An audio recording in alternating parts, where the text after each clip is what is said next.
Eh bien, bienvenue dans cette mémo-règle dédiée à Echo. Donc, un jeu édité à la base par AEG et importé du coup par Lucky Duck, qui nous a fait une VF.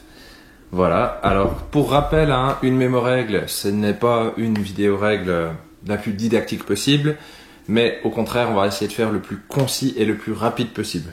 Le but des vidéos, je le rappelle, c'est vous remettre les règles en tête quand vous les connaissez déjà, mais que vous n'y avez pas joué depuis un bout de temps, ou si vous voulez remettre un petit shot après les avoir lus.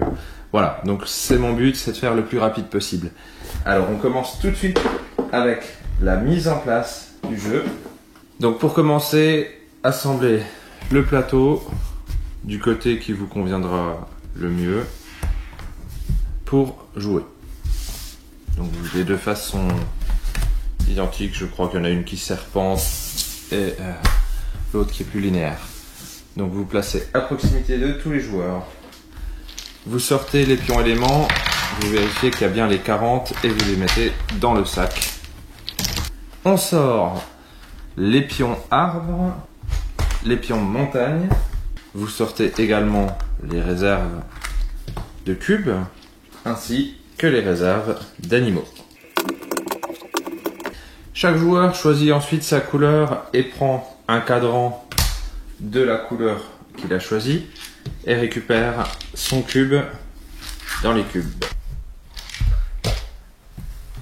Chaque joueur place du coup son cube sur la piste de score. On se met du coup dans la bande ici à 0. Chaque joueur place son cadran devant lui avec le mot départ dirigé vers le haut. Ensuite, vous sortez toutes les tuiles terrain et vous en faites des piles à proximité des joueurs. Il ne reste plus qu'à sortir les cartes, les trier par couleur, si ce n'est pas déjà fait. Hop. Et voilà, on est prêt à faire la mise en place du jeu. Chaque joueur va également prendre 7 cubes énergie qu'il place près de lui. Alors, ensuite, pour la mise en place, donc vous avez plusieurs choix. Soit vous jouez donc avec la variante qui ne drafte pas, qui va vous permettre du coup de découvrir le jeu rapidement ou pour des nouveaux joueurs, soit vous draftez. On peut également drafter si vous avez des joueurs experts et laisser un paquet préconstruit pour ceux qui débutent dans le jeu. Donc comment ça se passe pour avoir un préconstruit? Vous regardez les petites icônes en bas en fait de la carte et vous allez prendre toutes les empreintes de pas identiques. Voilà, donc normalement vous allez en avoir du coup 8 rouges et 4 bleus. Donc voilà, je me retrouve du coup avec 4 bleus et 8 rouges qui ont la même petite patte en bas ici. Voilà. Après, quand on joue avec d'autres paquets, on peut éventuellement se référer à l'icône à droite. Ce sera des autres préconstruits. Mais de base, il conseille plutôt de commencer du coup avec les pattes. Donc, une fois que j'ai mes 12 cartes de deck préconstruits, je vais poser celles qui ont une icône sombre devant moi. C'est mes cartes que j'ai en jeu au départ. Hop, voilà. Et les autres cartes constituent ma main qui n'est pas visible des autres joueurs. Voilà. Ensuite, vous mélangez chaque paquet, s'ils étaient triés pour les préconstruits, et vous êtes prêt à jouer. Maintenant, on va parler de la variante draft. Alors, avant de parler de la variante draft, les cartes sont toujours posées avec le plus grand nombre de feuilles possible en haut devant vous. Donc là, il y a 4 feuilles. Là, il y en a 3, 2 et 1. Donc toujours la face qui a le plus de feuilles en haut. Alors, pour la variante draft, à l'inverse, du coup, on n'utilisera pas les préconstruits. Je vais mettre ça de côté. Chaque joueur va recevoir 5 cartes bleues. Alors, 5 cartes bleues, chaque joueur va les regarder, va en choisir une qu'il conserve, et ensuite il passe les 4 autres au joueur de gauche. Le joueur à ma gauche me donne donc 4 cartes, je vais en choisir une, et je passe les 3 restantes au joueur à ma gauche, j'en reçois 3, etc., etc., jusqu'à ce que j'ai sélectionné 4 cartes. La dernière, elle sera remise dans la pioche. Ensuite, on va distribuer à chaque joueur 9 cartes rouges. Et de la même manière, je regarde, j'en prends une, et cette fois je passe au joueur à droite. Et on fait la même chose jusqu'à ce que chaque joueur ait 8 cartes. Et la dernière sera remise dans le paquet et mélangée.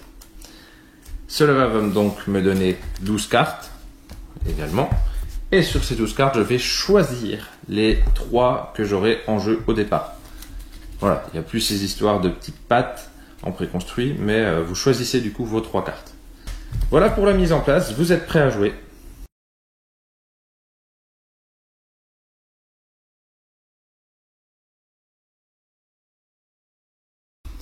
Alors, Echo, donc c'est un jeu de course.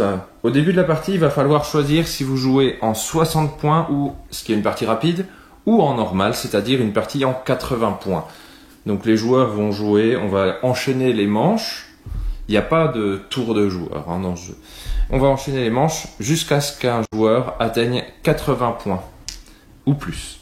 Une fois, enfin, ou 60 si vous jouez en 60 points, évidemment. À ce moment-là, lors de la fin de la phase, en fait, à chaque fin de phase, on vérifie si un joueur a atteint l'objectif en points. Si c'est le cas, le jeu se termine. Sauf en cas d'égalité, nous en parlerons après. Donc, vous allez sélectionner un premier joueur avec la méthode de votre choix. Ce joueur, le premier joueur, ce sera le messager, celui qui va prendre le sac ici. Et là, c'est parti. Donc, comment ça se joue globalement? Le premier joueur tire une tuile dans le sac, une tuile élément, la révèle, et chaque joueur va regarder sur ses cartes s'il a cette icône. Donc moi ici je la retrouve là, je vais donc pouvoir mettre un de mes cubes énergie ici. Ensuite, hop, c'est reparti. Est-ce que j'ai cette icône? Non. Alors qu'est-ce qui se passe quand je n'ai pas l'icône? Je vais pouvoir pivoter mon cadran d'un cran dans le sens des aiguilles d'une montre.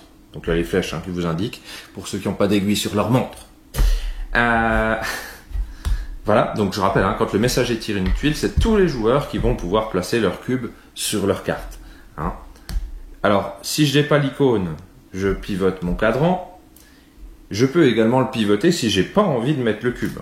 Il peut y avoir des fois peut-être où j'ai pas envie de terminer ma carte tout de suite, si c'était le dernier cube par exemple, où j'ai besoin de pivoter mon cadran. Dans ce cas-là, pas de problème. Le cadran vous rappelle exactement les éléments qui sont présents dans le sac. Voilà, comme ça vous pouvez très bien voir ceux qui vont sortir plus souvent ou non. Donc ensuite, on tire, etc. Je vais juste pour expliquer la structure du tour et après on rentrera dans le détail d'à quoi ça sert de mettre ses cubes et de pivoter son cadran. Donc on va tirer des tuiles jusqu'à ce que l'on tire une tuile élément comme ça. Je sais plus comment elle s'appelle. Joker, on va dire pour la vidéo, mais c'est pas Joker. Hop. Alors, quand on tire cette tuile-là, chaque joueur va choisir l'icône sur laquelle il va mettre son cube. Il n'y a pas de problème, ça peut remplacer n'importe quel élément. Ensuite, ça déclenche du coup la fin de manche. On vérifie si un joueur a atteint le bon score. Si ce n'est pas le cas, on remet toutes les tuiles éléments dans le sac. On mélange. Et le joueur à gauche de celui qui avait le sac le prend et devient donc ce qu'on appelle le messager. Le messager, c'est celui qui tire les tuiles. Donc c'est à ce moment-là qu'on change de joueur et on repart pour une manche. Il n'y a pas d'entretien entre les manches, il n'y a rien à faire. Juste remettre les tuiles là et c'est reparti. Alors, j'ai oublié de préciser qu'au début du jeu, on va placer ça. Voilà, la mise en place est comme ceci au début, mais vous en avez d'autres qui sont proposées dans le livret. Donc à vous de voir si vous voulez jouer avec celle de base ou non. Donc, le messager tire et à chaque fois les joueurs choisissent ou non de mettre leur cube. Si je place mon dernier cube sur une carte, je vais dire Echo. Les autres joueurs également vont peut-être le dire en même temps. Dans ce cas-là, on va résoudre les cartes dans l'ordre du tour en partant du messager, puis dans le sens des aiguilles d'une montre. Donc, quand j'ai réalisé une carte, ça se passe en 3 étapes. Premièrement, je retire les cubes. Ensuite, je fais l'effet, la carte. Et ensuite, je la pivote d'un cran dans le sens des aiguilles d'une montre. À quoi ça sert? C'est qu'elle va à chaque fois perdre une feuille, ou peut-être plusieurs selon les cartes, je ne l'ai pas encore joué. Elle va perdre une feuille. Si au moment de pivoter, je n'en ai plus qu'une, et bien à la place, je vais défausser ma carte. Donc, voilà, si je dois défausser ma carte, je la mets dans la pile de défausse de la couleur correspondante. Donc, les effets des cartes, on en parlera après, mais je vais également parler du cadran. Donc, je vous ai dit, chaque fois que vous ne voulez pas placer un cube ou que vous ne pouvez pas, vous pivotez votre cadran. Et au bout de 2 rotations, on va avoir un premier effet possible que vous pouvez activer quand vous voulez, immédiatement. Donc là, c'est marqué gagner une carte, puis les petites flèches là, c'est remettre en fait le cadran en position départ. Donc je le remets comme ça. Donc, comment ça marche gagner une carte? Il y a 2 possibilités. Soit je prends dans les pioches, soit je prends dans les défausses qui sont à côté du jeu, à côté des pioches. Dans ce cas-là, donc, soit je prends 2 cartes ici, je les regarde, j'en choisis une et je défausse l'autre. Soit je prends 2 rouges et je fais la même chose, je choisis et je défausse l'autre. Soit j'en prends une de chaque paquet, donc je prends 2 cartes, réparties comme je veux en fait. Ou alors l'autre option, c'est de choisir une carte dans une des défausses. Voilà. Donc pour gagner un peu de temps dans la partie, ça peut être intéressant lorsque vous en prenez une et que vous mettez l'autre dans la défausse, que tout le monde la regarde, comme ça on sait un petit peu ce qu'il y a dans les défausses. Donc ça, c'est gagner une carte. Donc gagner une carte, ça me la met en fait dans ma main. Je l'ajoute à ma main et plus tard, je pourrai la jouer. Et justement, si je pivote une 3e fois mon cadran, cette fois, j'ai d'autres effets possibles. Là, il y a marqué soit je gagne un cube, soit je joue une carte. Puis on remet le cadran en position de départ. Donc gagner un cube, c'est simplement prendre un cube énergie et l'ajouter ici. Ce qui fait que maintenant, au lieu d'avoir 7 cubes à poser, j'en ai 8. Ce qu'il faut savoir que quand vous avez tous vos cubes, si à un moment je dois en placer un, admettons là, ce serait débile, j'en aurais un moins. Si j'avais une feuille qui sort en tuile et que j'ai plus de cubes, eh ben je peux en prendre un ailleurs. Mais du coup, voilà, avoir plus de cubes permet de faire plus de choses. Donc c'est intéressant. Donc soit je gagne un cube et je remets mon cadran en position de départ, soit je joue une carte. Donc dans ce cas-là, je choisis une carte de ma main et je la pose comme d'habitude avec le plus grand nombre de feuilles en haut. Voilà. Donc le cadran, pour rappel, des effets immédiats qu'on utilise quand on veut. Au bout de 2 rotations, ça permet de récupérer des cartes. Et au bout de la 3e rotation, c'est cube énergie ou jouer une carte. Et une fois que vous utilisez un de ces effets, il revient à 0. Voilà pour le cadran. Donc, comme je disais, quand vous avez mis votre dernier cube sur une carte, vous dites écho. Puis, si d'autres joueurs ont dit écho, on va les résoudre dans l'ordre du tour. Sinon, vous faites simplement votre carte si vous êtes le seul. Alors, on va parler des effets des cartes un petit peu. Les cartes rouges vont être des cartes qui vont modifier drastiquement, a priori, l'écosystème qu'on a créé, le paysage. Les vertes vont avoir un impact peut-être moins gros, voilà. Donc ça, les cartes rouges sont signalées pour dire aux autres joueurs qu'il va peut-être se passer plus de choses. Une chose à savoir, si plusieurs joueurs ont réalisé leur carte, allez, admettons que ça c'est soit un autre joueur et il a posé en même temps que moi son dernier cube, on déclare notre carte. Si je suis le premier à faire et que ça arrive ensuite à lui, ce joueur aura le choix de finalement dire vu ce que tu as fait, finalement je ne mets pas mon cube et à la place je pivote mon cadran. Voilà, il a le choix de revenir s'il s'est passé des choses et que sa carte du coup ne l'intéresse plus d'être jouée maintenant. Donc sur les cartes, il y a des effets avec les flèches rouges. Ça, c'est des effets qui vont nous demander de poser des choses sur le paysage. Si vous ne pouvez pas résoudre cet effet, alors vous ne pouvez pas faire la suite de la carte. Ça, c'est une règle, vous n'avez pas le choix. Ensuite, quand on résout une carte, alors il y en a qui ont plusieurs effets. Par exemple ici, vous voyez, j'en ai 3 qui sont séparés par des lignes. Il faut les faire dans l'ordre et il faut résoudre totalement un effet avant de passer au suivant. De même que certaines cartes me permettent de poser d'autres éléments sur d'autres cartes, je dois d'abord finir ma carte entièrement avant d'activer une autre éventuellement. Si cette carte me permet d'en réaliser une autre, je dois d'abord finir celle-là. Par contre, si je gagne des choses sur mon cadran, je peux très bien les utiliser au milieu de mes effets. Ça, il n'y a pas de problème. Le cadran, c'est vraiment une interruption que vous pouvez faire quand vous voulez. Voilà. Allez, on va parler du premier effet. Donc là, je vais vous faire vite fait tous les effets parce que comme ça sera vu. La flèche rouge, avec une tuile terrain, je dois poser une tuile du type indiqué. Donc la tuile, il n'y a quasi pas de règle, il faut juste que ça touche au moins une autre tuile. Voilà. Parlons maintenant un petit peu des tuiles, donc vous en avez 3 types. Vous avez plaine, de l'autre côté vous avez le désert et vous avez l'eau. Maintenant, donc posez un arbre. Alors, pour poser un arbre, je prends simplement un arbre et je le pose. On va voir où les arbres peuvent pousser après. Il y a la même chose avec les montagnes. Donc je prends une montagne, je la pose. Alors, les montagnes, elles ne peuvent pas aller dans l'eau. Il peut y en avoir maximum une par tuile. Donc je ne peux pas avoir 2 montagnes sur la même tuile. Pour les arbres. Alors, les arbres, ça pousse moyen dans le désert, on est d'accord. Donc de base, il ne peut pas y avoir d'arbres dans le désert.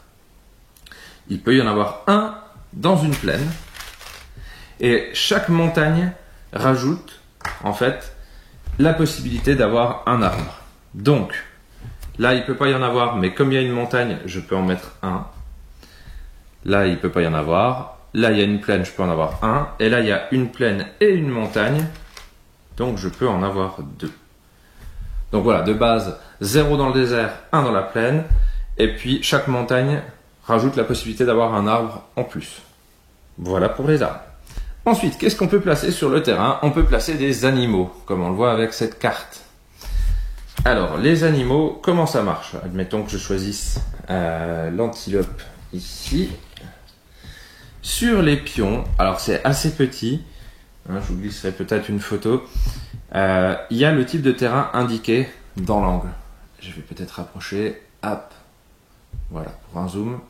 Donc celui-là, on voit ici que ça peut aller dans la plaine. Donc voilà, j'ai le droit de placer mon antilope dans une plaine. Alors, si on peut, on doit placer dans un territoire, enfin sur une tuile où il n'y a pas d'autre animal. Que ce soit du même type ou différent, qu'importe, voilà. Par contre, si j'ai aucune case valide où il n'y a pas d'animal, j'ai le droit de placer mon antilope à un endroit où il y en a déjà une. Voilà, ça, il n'y a pas de problème. Donc après, voilà, il y a des... Selon les animaux, ils vont se placer... Il y en a qui ont plusieurs types de terrain, d'autres non. Quentin, par exemple, lui, il se place dans l'eau. L'éléphant, lui, il peut se placer donc soit en désert, soit en plaine. Ok, donc là on a vu tous les effets de placement. Donc, une tuile terrain, simplement elle doit être adjacente aux autres. Si je dois placer une montagne, c'est sur une tuile seule, où il n'y a pas déjà de montagne. Si je dois placer un arbre, c'est soit en plaine, soit où il y a une montagne. Voilà, je vous ai déjà expliqué, mais c'est un bref rappel. Et les animaux, si possible, sur une tuile où il n'y a pas d'animal, et on regarde sur quel terrain l'animal en question peut aller. Voilà pour les effets de placement. Maintenant, on va regarder les effets qui font gagner des éléments. Donc là, c'est marqué ici, par exemple, gagner, il y a un élément eau et puis un élément végétation, on va dire. Donc si je gagne ces éléments, simplement, je vais pouvoir regarder et dire, tiens, je gagne ces deux-là, je mets 2 cubes ici. C'est comme quand on les gagne à l'aide des tuiles éléments, finalement. Sauf que cette fois, c'est que pour nous. À savoir que je peux très bien à la place pivoter mon cadran, comme d'hab, à chaque fois que je peux recevoir un élément, j'ai le choix de, à la place, pivoter le cadran. Par contre, je ne peux pas placer les éléments que je gagne sur la carte qui les génère. C'est-à-dire que là, par exemple, ça me dit placer une tuile et gagner un élément de joker pour chaque plaine adjacente. Je ne peux pas utiliser les éléments que je gagne là pour les remettre sur la carte qui les génère. Voilà, je dois les mettre sur une autre carte. Voilà. Alors, à ce propos, sur les effets de carte, souvent, il y a marqué, vous voyez, là, je place une tuile terrain et ensuite, c'est marqué gagner un élément pour chaque plaine adjacente. Donc, quand on parle d'adjacent, c'est par rapport à l'élément qu'on vient de placer, en fait. Il y a beaucoup d'effets comme ça. Rapidement, juste aussi le dos des couleurs. Les cartes bleues vont plutôt générer des points.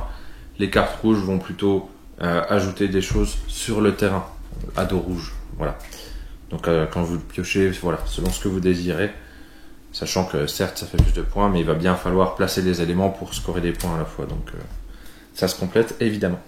Allez, il nous reste un type d'effet, c'est les points de victoire, c'est ce symbole là, donc là, gagner 3 points de victoire, simplement je prends mon cube, j'avance de 3.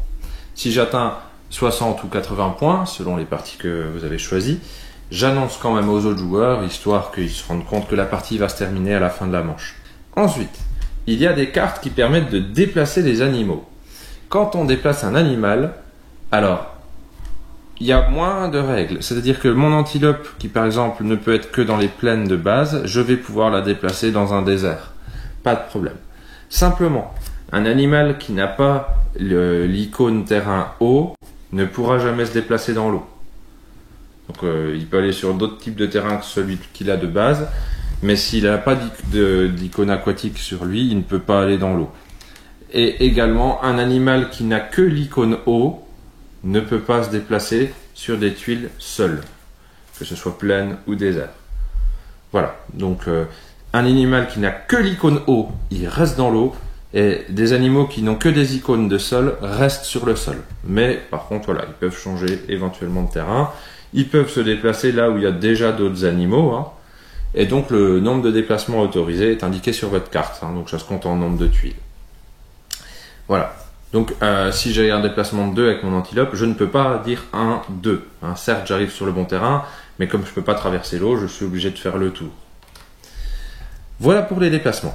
Ensuite, il y a le remplacement de tuiles. Parfois, on va pouvoir remplacer un type de terrain par un autre. Dans ce cas-là, alors, si je remplace une tuile eau par une tuile seule, eh ben, tous les animaux qui n'étaient que de type eau, ils sont défaussés. Ils retournent dans les petits rangements. Si je remplace une tuile sol par une tuile eau, je vais enlever tous les arbres, toutes les montagnes et tous les animaux qui n'ont pas d'icône eau. Par contre, voilà, après, sinon, on laisse tout ce qui est en place. C'est-à-dire que là, si je remplace cette plaine par un désert, tout ce qui était dessus reste, et donc ça peut me faire des déserts avec 2 arbres. Ça arrive, c'est un cas qui est possible. Alors que normalement, hein, si en cours de partie, on ne pourrait pas mettre un deuxième arbre ici. Mais quand on change le terrain, on laisse ce qui est dessus, on laisse tous les animaux qui sont dessus aussi. Même s'ils n'ont pas le bon type de terrain du coup, c'est pas grave. Donc on est arrivé au bout de ces règles. Donc on va enchaîner les manches. Hein. Je vous rappelle que quand on tire une tuile joker, on place un cube où on veut, on résout les cartes, puis on remet toutes les tuiles éléments dans le sac. Et c'est à ce moment-là qu'on vérifie si quelqu'un a atteint le bon score. Dans ce cas-là, eh ben on regarde qui a gagné. Et sinon, on passe le sac à gauche et on repart pour une manche. Alors, comment ça se passe en cas d'égalité? En cas d'égalité au niveau des points, on va continuer. En fait, on passe le sac à gauche. Admettons, allez, je vous fais un exemple. Blanc a atteint 80, bleu aussi. Et vert est à 78. Fin de la manche, le jeu se termine, on est à égalité. Et bah du coup, je passe le sac à ma gauche, on tire une tuile, on joue. Et si un joueur se démarque à ce moment-là, c'est lui qui a gagné. Donc voilà, en une tuile, le premier à se démarquer. Ça peut très bien être à ce moment-là le vert qui va gagner 3 points. Et dans ce cas, ça peut être le vert qui gagne, hein, pas de problème. Et on continue à jouer jusqu'à ce que il n'y ait plus d'égalité pour la première place. Voilà, on a terminé avec l'ensemble des règles. J'espère que ça a été assez concis. Ça fait longtemps que je n'ai pas fait de vidéo règles. Je vais simplement vous refaire un petit lexique et puis un petit point sur les choses à ne pas oublier. Donc, adjacent, c'est qu'il y ait à une tuile maximum. Donc ça peut être sur par exemple si c'est des animaux, ça peut être sur la même tuile, là elles sont adjacentes, ou sur une tuile à côté, à 1 de distance. Un élément seul n'est jamais adjacent à lui-même, évidemment. Voilà. Donc l'adjacence, c'est ça. Les territoires, donc rappelez-vous, territoire terre, c'est les tuiles de sol, donc pas l'eau, adjacentes. Donc là j'ai un territoire dans cette partie, mais si j'étais comme ça, qu'il n'y avait pas cette tuile là-bas, là on aurait 2 territoires. Un ici de 3, un ici de 3. Les habitats, c'est des choses identiques adjacentes. Donc là, j'ai un habitat de 2 déserts, j'ai un habitat de 1, une plaine, un habitat de 1 en eau, un habitat de 2 eaux, etc. C'est également valable pour les montagnes et pour les arbres. Donc là, j'ai un habitat arbre ou forêt de 3 et j'ai un habitat montagne de 2. Les troupes, Les troupes, c'est des animaux identiques, adjacents. Voilà. Et donc, un animal seul constitue quand même une troupe de 1. Il n'y a pas de problème. Voilà pour les termes à connaître. Il nous reste donc les points à ne pas oublier. Donc, je rappelle les petits points qui pourraient vous échapper. Quand on prend des cartes, on peut prendre dans les défausses. Quand on les gagne avec ça. On ne peut pas gagner des éléments avec une carte et les placer sur cette même carte. Si on ne peut pas faire un effet avec la flèche rouge qui demande de placer quelque chose, on ne peut pas faire le reste de la carte. Si je n'ai plus de cube quand je dois en placer un, je peux le prendre ailleurs. Un effet doit toujours être résolu entièrement. Voilà, donc ça, j'imagine qu'il y a peut-être des cas où ça ne vous arrangera pas, mais si on peut faire l'effet d'une carte, on doit le faire. Voilà pour les points à ne pas oublier. Alors maintenant, on va parler du jeu à 2 joueurs. Donc, ceux qui ne veulent pas jouer à 2, là, vous pouvez quitter la vidéo, il n'y a pas de problème, on est au bout. À 2 joueurs, il n'y a que quelques modifications, mais ça va aller assez vite. Ça va surtout être lors de la mise en place. Donc, au lieu d'avoir 12 cartes, on va en avoir légèrement plus. Légèrement plus, on en prendra 12 rouges et 6 bleus. Voilà. Donc comment ça se passe? Si je joue en préconstruit, je prends mes 12 cartes et du coup, je pioche en plus aléatoirement 4 rouges et 2 bleus. On aura 5 cartes en jeu au début. Alors en préconstruit, j'aurai mes 3 qui ont la patte sombre et je choisirai parmi toutes mes autres cartes la 4e et la 5e que je veux avoir en jeu. Voilà. Si vous draftez, on va piocher des cartes avant le draft. C'est-à-dire qu'avant de drafter, vous allez recevoir 2 cartes à dos bleu, 4 cartes à dos rouge, que vous allez regarder pour savoir un petit peu ce que vous avez déjà en main. Et ensuite, on draft comme d'habitude. Par contre, on draft 2 cartes à la fois. Donc en fait, pas comme d'habitude. Donc, je vais faire un exemple de draft, ce sera quand même plus parlant. Donc avant de drafter, je reçois 4 cartes rouges, 2 bleus. J'en prends connaissance. Savoir les stratégies que je vais avoir. Et ensuite, comme d'habitude, on draft. Donc je reçois les cartes bleues. J'en prends 2. Je les passe au joueur. J'en reçois. J'en prends 2. Et je défausse celles qui restent. Et après, pareil avec les rouges. On prend 9 cartes rouges. J'en prends 2. Je file les cartes à l'autre. J'en prends 2, etc. Jusqu'à ce qu'on ait, du coup, toutes nos cartes. C'est-à-dire 12 rouges et 6 bleus. Donc c'est vraiment juste une différence de mise en place. Je vous invite à aller page 11 dans le livret, si vous avez un doute là-dessus. Et l'autre différence, c'est que les tuiles éléments seront piochés 2 par 2. Donc on met les 2 à la fois, puis on résout les cartes, puis j'en pioche 2, hop, et on résout, etc. Le jeu reste identique sinon. Voilà, j'espère que cette mémo-règle vous a plu. Je vous souhaite un bon jeu, et puis je vous dis à bientôt pour une mémo-règle sur Above and Below. A plus!